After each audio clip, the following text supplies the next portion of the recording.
Buddha. So that's where I would, I don't know, I would still maintain that the last of the Buddha dies here. Post Burhanuddin. How about you?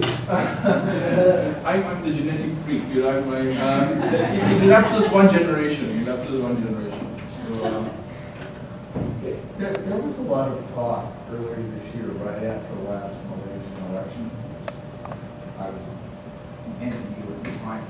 You know, a lot of people were surprised and confused, but they were saying that there had been this movement in possibly away from the sort of rural, traditional background towards a more urban, better educated, middle-class background. And I think some maybe, I don't know whether it's wishful thinking or whether it's sharp political analysis, that could be leading to sort of a revival of this kind of counter thinking.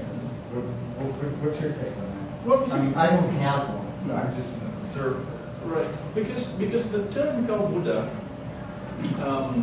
due to the racialized polemics of the 70s, the term Buddha was discredited.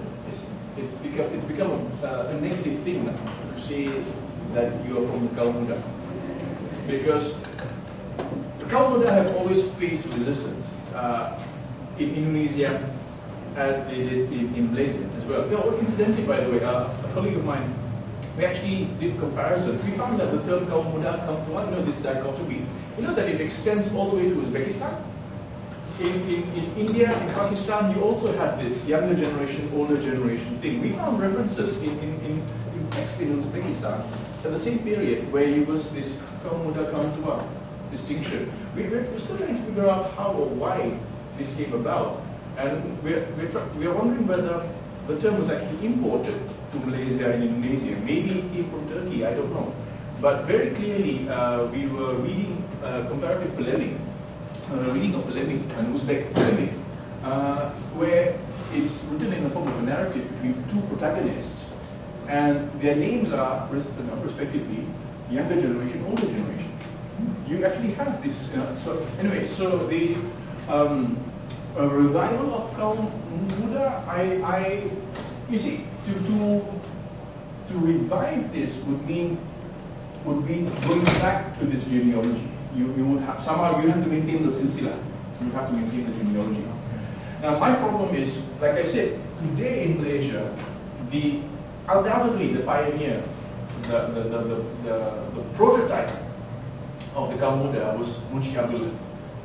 But Munshi Abdullah, by virtue of being a Indian Arab, Indian Malay, till today is not entirely accepted by right-wing Malay nationalists. You have huge conferences discussing the legacy of Munshi Abdullah, and inevitably one of the people would stand up and say, we should not be talking about this because he's not a Malay. He's not a Malay. Write his name again, yeah, so I can, the whole thing? Yeah. Munshi's teacher. Munshi's teacher. Munshi Abdullah. Abdullah. I got that. Abdul Qadir. Abdul Qadir. Yeah, he was born in Malacca. And his two writings, the biography of Abdullah is actually translated into English. It's by Oxford in Asia.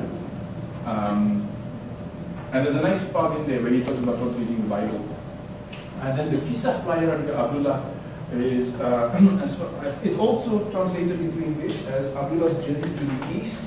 That is, however, in, oh Lord, that's a very old publication. It's not the Journal of the Malaysian branch of Royal Asiatic Society. It was one of the colonial presses.